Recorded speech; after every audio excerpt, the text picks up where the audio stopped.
அனைத்திந்திய அண்ணா திராவிட முன்னேற்ற கழகத்தின் தொண்டர்கள் நிர்வாகிகள் கடும் கோபத்தில் இருக்கிறார்கள். எடப்பாடி பழனிசாமியின் வீட்டிற்கு சென்று சில நிர்வாகிகள் எடப்பாடி பழனிசாமியை தூக்குவதற்கான ஏற்பாடுகளும் நடைபெற்று வருகிறது. கடும் கோபம் ஏன் என்றால், நடந்து முடிந்த மக்களவை தேர்தலுக்கு பிறகு வெளியான கருத்து கணிப்புகள் நிச்சயமாக தமிழகத்தில் மாற்றத்தை கொண்டு வரும் என்று எதிர்பார்க்கப்பட்டது. ஆனால் ஒரு இடத்தில் கூட அதிமுக வெற்றி அடையாது என்ற கருத்து கணிப்புகளை தான் நம்மால் பார்க்க முடிகிறது. கடந்த 2019ஆம் ஆண்டு தேனியில் கைப்பற்றிய ஒரே ஒரு தொகுதியை கூட இந்த முறை கை நழுவ விட்டது ஏன் என்ற கேள்வியும் எழுப்பப்படுகிறது. குறிப்பாக பாஜக 3 முதல் 5 தொகுதிகள் வரை வெல்லக்கூடிய நிலைமைக்கு வர வைத்தது யார் என்ற கேள்வியும் எழுப்பப்படுகிறது. ஒட்டுமொத்தமாக எடப்பாடி பழனிசாமியின் சுயநலத்திற்காக அதிமுகவை பலிகடாக மாற்றிவிட்டார் எடப்பாடி பழனிசாமி. அதில் எந்த ஒரு மாற்று கருத்தும் கிடையாது. சொல்லப்போனால் எடப்பாடி பழனிசாமி பொதுச் செயலாளராக இருப்பதற்கும் அதிமுகவில் பயணிப்பதற்கும் தகுதியே கிடையாது என்பதற்கேற்ப எடப்பாடி பழனிசாமி அவர்களுக்கு எதிராக அதிமுகவின் தொண்டர்களும் நிர்வாகிகளும் தற்பொழுது அறிவிப்புகளை இணையதளங்களில் வெளியிட்டு வருகிறார்கள். 2 தொகுதிகளில் கூட, ஏன் 1 தொகுதிகளில் கூட அதிமுக வெற்றி அடையாது என்ற அவநம்பிக்கை ஏற்பட்டிருந்தது. ஆனால் கருத்து கணிப்புகளின் முடிவில் அனைத்து கருத்து கணிப்புகளும், சில கருத்து கணிப்புகள் ஆளும் கட்சிக்கு சாதகமாக கூறுவதால் நாம் அதை ஏற்றுக்கொள்ள வேண்டாம். ஆனால் பாஜக மட்டுமல்ல, அதிமுக நடத்தக்கூடிய சில முக்கியமான தொலைக்காட்சியில் கூட பாஜகவிற்கு வாய்ப்புகள் அதிகளவு இல்லை என்ற கருத்து கணிப்புகளை தான் நம்மால் பார்க்க முடிகிறது. இதற்கு முழுக்க எடப்பாடி பழனிசாமி என்ற தனிநபர் மட்டும்தான் காரணம்.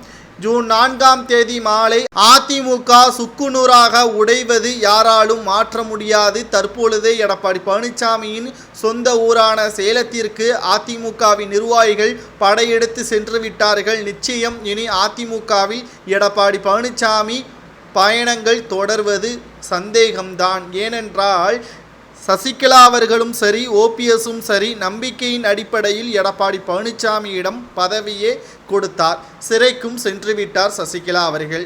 சிறைக்கு சென்று ஒரு நாட்கள் கூட ஆகவில்லை. அனைத்து பொறுப்புகளிலிருந்தும் சசிகலா அவர்களை பதவியிலிருந்து பறித்த துரோகிதான் எடப்பாடி என்று தற்பொழுது எடப்பாடி பழனிசாமிற்கு எதிராக வன்மங்கள் அனைத்தும் பகிரப்பட்டு வருகிறது.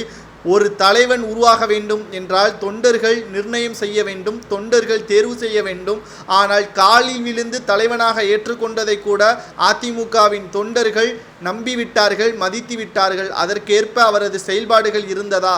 பணத்திற்காகவும் பதவிற்காகவும் மட்டும்தான் எடப்பாடி பழனிசாமியின் செயல்பாடுகள் இருந்ததை நம்மால் பார்க்க முடிகிறது.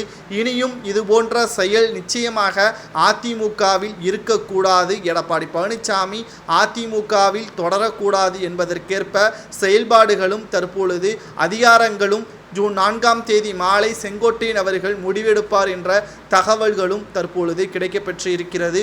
ஒருபோதும் எடப்பாடி பழனிசாமி மட்டும் அதிமுகவில் இனி பயணிக்கக்கூடாது. ஜூன் 4ஆம் தேதி மாலை இதற்கு ஒரு முடிவு கட்ட வேண்டும். சொல்லப்போனால் எடப்பாடி பழனிசாமி இப்போ நேரில் இருந்தால் அதிமுகவின் தொண்டர்களே அவரை ஒன்றும் இல்லாமல் ஆக்கியிருப்பார்கள். தற்பொழுது தலைமுறைவாக, அதாவது சொந்த ஊரிற்கு சென்ற எடப்பாடி பழனிசாமி தற்பொழுது அவரது வீட்டில் இல்லை என்ற தகவலும் கிடைக்கப்பெற்று இருக்கிறது.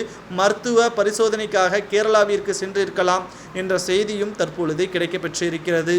அடுத்த செய்தி, மீண்டும் மத்தியில் பாஜகவின் ஆட்சி. அதில் எந்த ஒரு மாற்று கருத்தும் கிடையாது. 356 தொகுதிகளில் பாஜக கூட்டணியான என்டிகே கூட்டணி ஆட்சியே அமைக்கும். 3வது முறை மத்தியில் மோடி அவர்கள் ஆட்சியே அமைப்பார் என்றும் தற்பொழுது செய்திகள் வெளியாகியிருக்கிறது.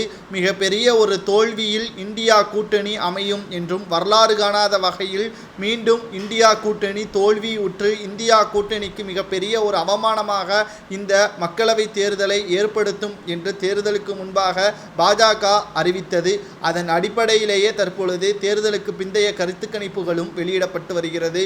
ஒட்டுமொத்த முடிவுகளும் ஜூன் 4ஆம் தேதி மாலை வெளியிடக்கூடிய நிலையில் தற்பொழுது ஒவ்வொரு கருத்துக்களும் மக்கள் மத்தியில் ஆழமாக பகிரப்பட்டு தான் வருகிறது. மீண்டும் மத்தியில் பாஜகவின் ஆட்சி, அதை மாற்று கருத்து கிடையாது. ஒட்டுமொத்தமாக மத்தியில் மீண்டும் மோடி அவர்கள் 3வது முறையாக மாபெரும் ஆட்சியை தக்க வைத்து கொள்ளக்கூடிய வகையில் இவர்களது செயல்பாடுகளும் தற்பொழுது அமைந்திருக்கிறது. காங்கிரஸ் கூட்டணியை பொறுத்தளவிற்கு, இந்தியாவின் கூட்டணியை பொறுத்தளவிற்கு 154 இடங்களை மட்டும்தான் தக்க வைத்துள்ளது. ஆனால் பாஜக என்டிகே கூட்டணியானது 359 தொகுதிகளை கைப்பற்றி மிகப்பெரிய ஒரு வெற்றி வாய்ப்பை தக்க வைத்து மீண்டும் 3வது முறை ஆட்சி அமைக்கக்கூடிய அதிகாரத்தை கைப்பற்றி இருக்கிறது. இந்தியா கூட்டணி பொறுத்தளவிற்கு தங்களுக்குள்ள கருத்து வேறுபாடு காரணமாகவும் ஒற்றுமை இல்லாத காரணமாகவும் இந்த தேர்தல் பார்க்கப்படுவதாக செய்திகளையும் நம்மால் பார்க்க முடிகிறது. இனி வரக்கூடிய 5 ஆண்டுகள் மீண்டும் மத்தியில் பாஜகவின் ஆட்சிதான், அதில் எந்த ஒரு சந்தேகமும் கிடையாது.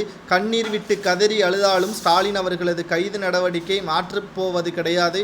ஆட்சி அமைத்த முதல் நாள் முதல் கையெழுத்து ஸ்டாலின் அவர்களது கைது நடவடிக்கை தான் என்று தமிழக பாஜக தலைவர் அண்ணாமலை அவர்கள் வெளியிட்டிருந்தார். அது நிச்சயமாக நடைபெறும் என்பதில் எந்த ஒரு மாற்று கருத்தும் கிடையாது.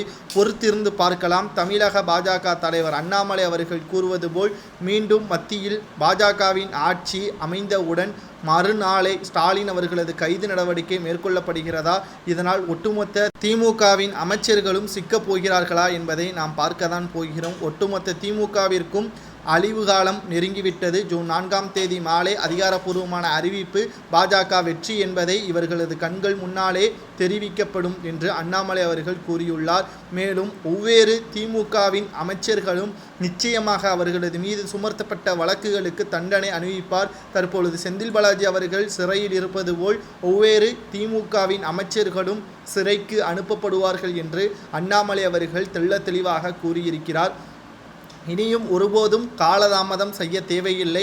மீண்டும் 5 ஆண்டுகள் மத்தியில் பாஜகவின் ஆட்சிதான். குறிப்பாக தமிழகத்தில் திமுக பெரும்பான்மையை நிரூபித்தாலும் மத்தியில் 359 தொகுதிகளுக்கு மேலாக பாஜக தனி பெரும்பான்மையுடன் ஆட்சியை தக்க வைத்து 3வது முறை ஆட்சியை கைப்பற்றிவிட்டது என்பதற்கு கருத்து கணிப்புகள் முடிவுகள் சாட்சியாக அமைகிறது. அதிகாரப்பூர்வமான அறிவிப்பு ஜூன் 4ஆம் தேதி மாலை வெளியிடப்படும். 3வது முறை பாஜக ஆட்சி அமைப்பதை பற்றி உங்களது கருத்துக்களை கமெண்ட் வாயிலாக மறக்காமல் கூறுங்கள். இதுபோன்ற அரசியல் செய்திகளை உடனுக்குடன் தெரிந்து கொள்ள மறக்காமல் நமது வீடியோவிற்கு ஒரு லைக் மற்றும் சப்ஸ்கிரைப் பண்ணி உங்களது ஆதரவுகளை தாருங்கள்.